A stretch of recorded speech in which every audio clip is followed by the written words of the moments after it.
ബി.ജെ.പിക്കെതിരെ മതേതര കക്ഷികളെ ഒന്നിച്ചു നിർത്താൻ കോൺഗ്രസ് പരാജയപ്പെട്ടെന്ന് ജനാധിപത്യ Kerala Congress parliamentary party leader Antony Raju അഭിപ്രായപ്പെട്ടു. ജനാധിപത്യ കേരള കോൺഗ്രസ് തിരുവനന്തപുരം പാർലമെന്റ് മണ്ഡലം പ്രവർത്തക കൺവെൻഷൻ സത്യൻ സ്മാരക ഹാളിൽ ഉദ്ഘാടനം ചെയ്ത് സംസാരിക്കുകയായിരുന്നു അദ്ദേഹം. കേരളത്തെ സാമ്പത്തികമായി ഞെരുക്കി ഫെഡറൽ സംവിധാനത്തെ തന്നെ തകർക്കുന്ന സമീപനവുമായാണ് കേന്ദ്ര സർക്കാർ മുന്നോട്ടു പോകുന്നത്. കേരളത്തിനു വേണ്ടി പാർലമെന്റിൽ ശബ്ദിക്കാൻ വരുന്ന ലോക്സഭാ തെരഞ്ഞെടുപ്പിലെ ഇടതുപക്ഷത്തിന്റെ വിജയം കാലഘട്ടത്തിന്റെ അനിവാര്യതയായി മാറിയിരിക്കുന്നുവെന്നും അദ്ദേഹം അഭിപ്രായപ്പെട്ടു.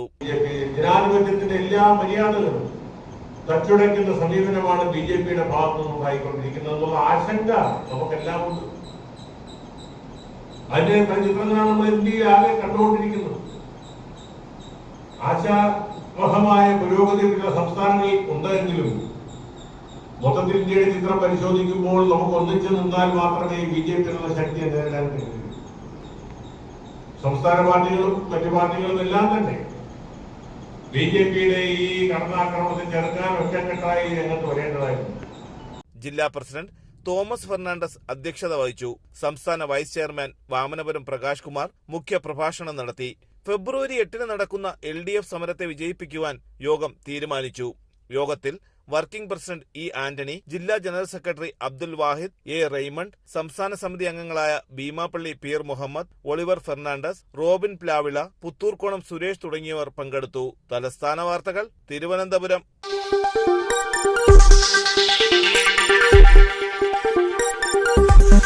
ഈ വാർത്തകൾ നിങ്ങൾക്കായി അവതരിപ്പിച്ചത് നിങ്ങളുടെ സ്വപ്ന ഭവനങ്ങൾക്ക് ചാരുത പകരാൻ അന്താരാഷ്ട്ര നിലവാരത്തിലുള്ള LED ലൈറ്റുകളുടെയും ബ്രാൻഡഡ് ഇലക്ട്രിക്കൽ, പ്ലംബിംഗ്, സാനിറ്ററി ഫിറ്റിംഗ്സുകളുടെയും വമ്പൻ ശ്രേണി ഒരുക്കി CS ഏജൻസീസ് ആൻഡ് ഇലക്ട്രിക്കൽസ്, മാമംപാലത്തിന് സമീപം, Palamood, Attingal. Phone 9349636108 702552331.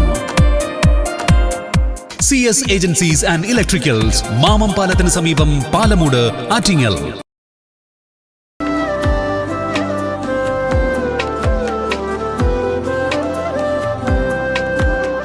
Arabian fashion jewellery, Alangode, Pothencode, Attingal. അതിരുകളില്ലാത്ത ആത്മബന്ധം.